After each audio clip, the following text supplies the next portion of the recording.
Mahakal Mahakal उपासिका channel में आप सबका स्वागत है। बहुत सारे साधकों के साथ अक्सर ये समस्या रहती है कि वे साधनाएं तो कर लेते हैं, लेकिन जब बात आती है शक्तियों से जुड़ने की, शक्तियों से मार्गदर्शन प्राप्त करने की, तो वो एक असहज महसूस करते हैं, क्योंकि उन्हें ये लगता है कि उन्हें शक्तियों से जवाब प्राप्त नहीं हो पा रहे, अथवा वो शक्तियों के संकेतों को सही तरीके से नहीं समझ पा रहे हैं। तो आखिर वो क्या कारण है जिसकी वजह से उन्हें ऐसा महसूस होता है, और उन्हें क्या वो उपाय करने चाहिए जिसके चलते वे संबंधित शक्ति से सही मार्गदर्शन प्राप्त करके अपने जीवन में परिवर्तन ला सकें। आज के वीडियो में हम इसी विषय पर बात करेंगे।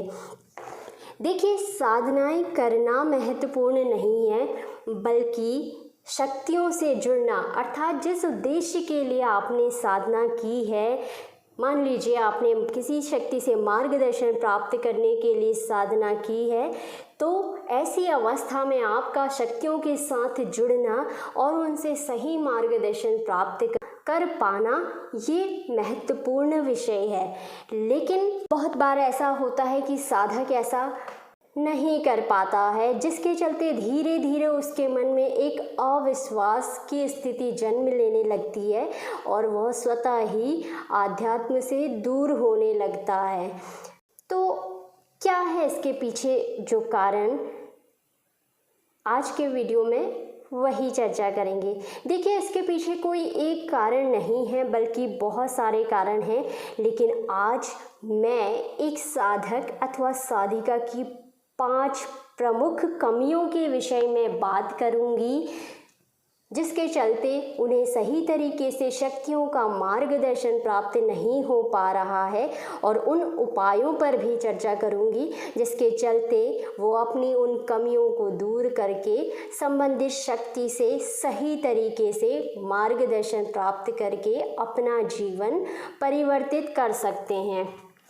तो देखिए, जो सबसे पहली कमी होती है वो कमी होती है कवच लगाना। आध्यात्म जगत में कवच का एक महत्वपूर्ण स्थान है, लेकिन कई बार व्यक्ति ये भूल कर देता है कि वो कवच लगा लेता है और शक्तियों से प्रश्न करने लग जाता है, जिसके चलते शक्तियों द्वारा जो भी मार्गदर्शन प्राप्त हो रहा होता है वो उसे सही तरीके से प्राप्त नहीं हो पाता, और उसे ये लगता है कि शक्ति उसे सही तरीके से जवाब नहीं दे पा रही है।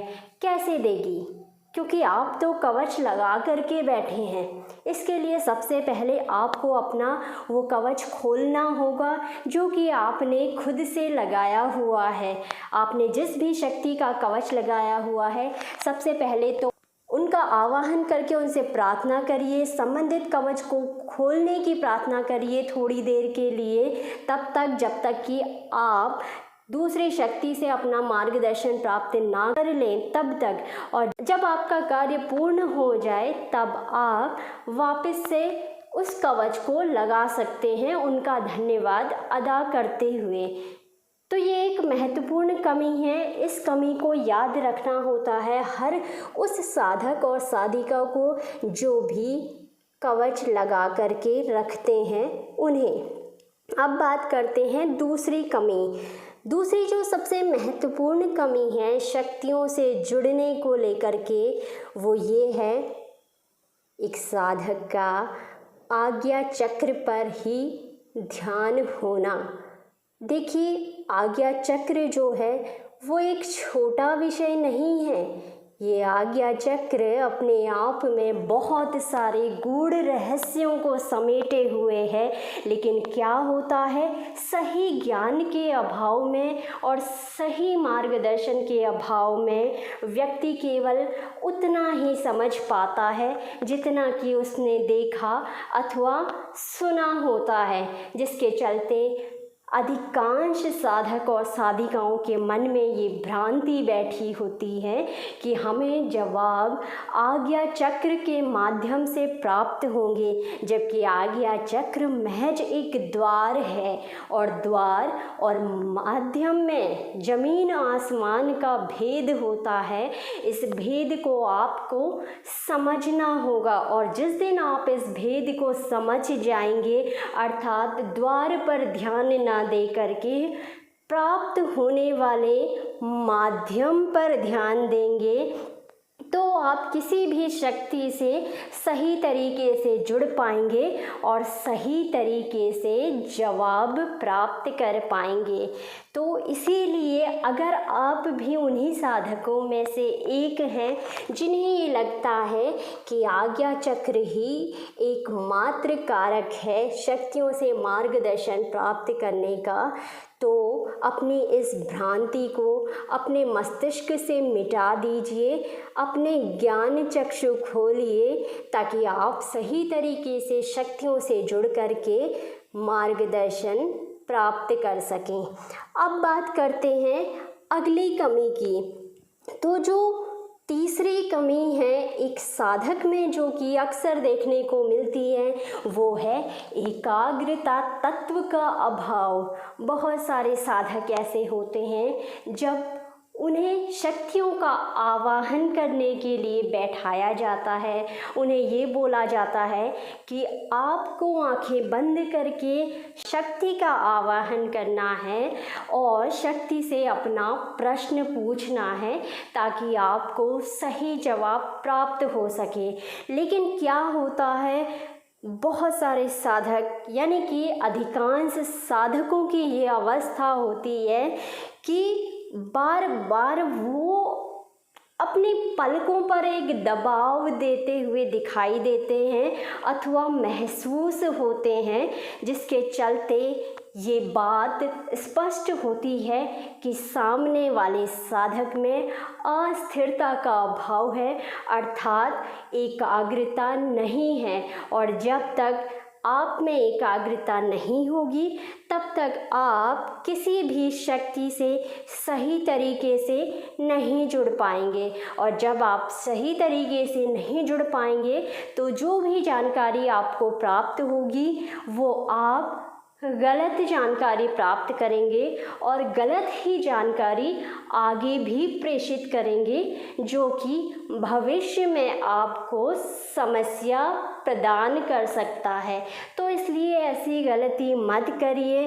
अगर आपको लगता है कि आप में एकाग्रता का अभाव है तो मैं आपसे यही कहूँगी कि आप भगवान शिव के षडाक्षर मंत्र ओम नमः शिवाय एकाग्रता बढ़ाने के लिए एक साधक को निरंतर इस मंत्र का जाप करना होता है। यदि आप अपनी नियमित दिनचर्या में कम से कम 51 माला ओम नमः शिवाय जाप करते हैं और जिस शक्ति का आप मार्गदर्शक शक्ति के तौर पर जिनसे मार्गदर्शन प्राप्त करना चाहते हैं उनके मंत्र जाप नियमित तौर पर करते हैं, तो आपकी जो एकाग्रता की अवस्था होती है, जो शक्तियों से जुड़ने की अवस्था होती है, वो बहुत बेहतरीन हो जाती है, क्योंकि ये मंत्र जाप जो है वो आपकी एकाग्रता को बढ़ाता है। और जब आप एकाग्र होते हैं तभी आप शक्तियों से सही मार्गदर्शन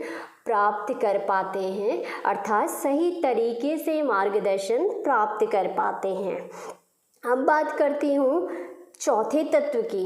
जो चौथी कमी होती है एक साधक में अथवा एक साधिका में, वो होती है ज्ञान का अभाव। और ये एक बहुत ही महत्वपूर्ण विषय है।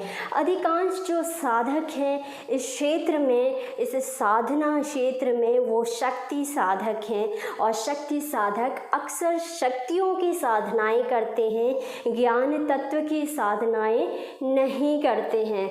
लेकिन अगर आप एक ऐसे साधक हैं जो कि वास्तव में आध्यात्म जगत में आगे बढ़ना चाहते हैं, परमात्मा के संपर्क में रहना चाहते हैं, अर्थात परमात्मा के नज़दीक रहना चाहते हैं, आपके आध्यात्म में आप उत्थान चाहते हैं, आप अपने जीवन में उत्थान चाहते हैं और किसी भी शक्ति से मार्गदर्शन प्राप्त करना चाहते हैं, तो आपके लिए ज्ञान तत्व साधना बहुत ही आवश्यक है।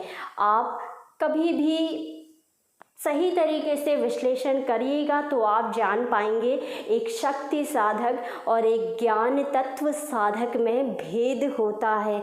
एक शक्ति साधक के समझने की क्षमता और एक ज्ञान तत्व साधक के समझने की क्षमता में ज़मीन आसमान का भेद होता है। इसका कारण ये नहीं है कि शक्तियाँ सही ज्ञान नहीं देती हैं, ज्ञान शक्तियाँ ही देती हैं, लेकिन हर शक्ति का अपना कार्य क्षेत्र होता है। इसी तरीके से जो ज्ञान तत्व प्रदायिनी साधनाएं अथवा शक्तियाँ होती हैं, वो व्यक्ति को सही तरीके से ज्ञान को समझने और उसका विश्लेषण करने में मदद करती हैं। और ये आपके लिए बहुत आवश्यक है अगर आप वास्तव में आध्यात्मिक उन्नति चाहते हैं, अगर आप वास्तव में स्वयं के साथ साथ और लोगों का भी उत्थान चाहते हैं, तो आपको ज्ञान तत्व साधना करना आवश्यक है। यकीन मानिए, जब तक आपने ज्ञान तत्व साधना नहीं की हुई है, अर्थात आप किसी ज्ञान प्रदायिनी शक्ति की उपासना नहीं करते हैं, तो कभी भी आप शक्तियों के संकेतों को सही तरीके से समझ नहीं पाएंगे। क्योंकि अक्सर लोगों में यह अवधारणा बैठी हुई है कि शक्तियाँ जवाब देती हैं, लेकिन कैसे देती हैं ये समझना महत्वपूर्ण है। शक्तियाँ जवाब निसंदेह ही देती हैं, लेकिन जवाब देती हैं संकेतों में, चाहे वो स्वप्न हो, ध्यान हो या फिर मानस हो।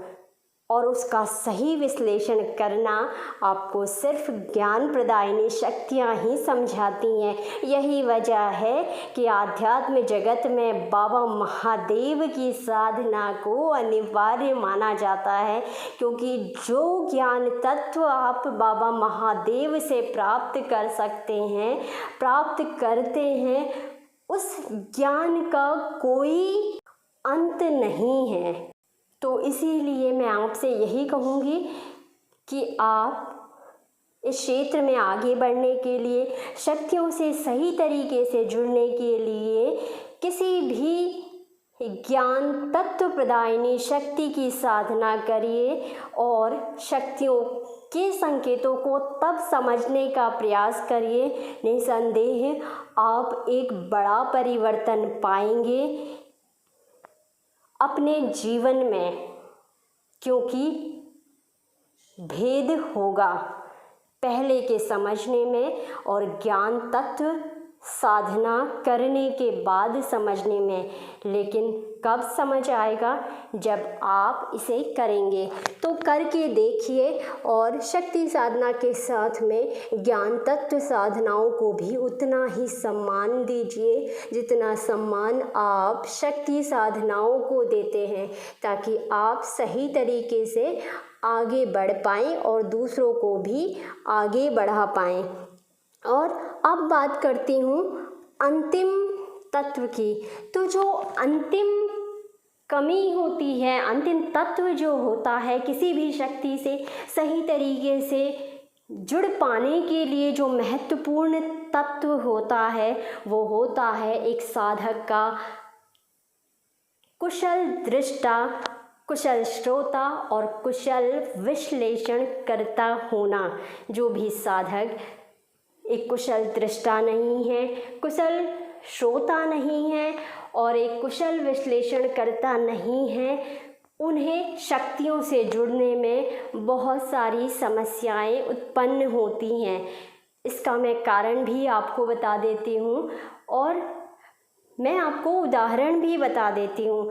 उदाहरण ये है कि बहुत सारे लोगों को अक्सर देखा हुआ है कि वो किसी भी वीडियो को स्किप करते हुए सुनते हैं। एक ऐसा विषय जो आपके लिए महत्वपूर्ण नहीं है, उसमें ये बात समझ में आती है, लेकिन एक ऐसा विषय जो कि आपके लिए महत्वपूर्ण हो, खासकर यदि वो किसी भी ज्ञान को लेकर के हो, तो आपके लिए यही राय है कि कतई किसी भी ज्ञानप्रद वीडियो को स्किप करके ना सुने, क्योंकि अगर एक भी पॉइंट आपसे छूट गया तो आप वो भूल कर जाएंगे जो भूल अक्सर साधक कर दिया करते हैं, जिसकी वजह से उन्हें अपने जीवन में समस्याएं झेलनी पड़ती है।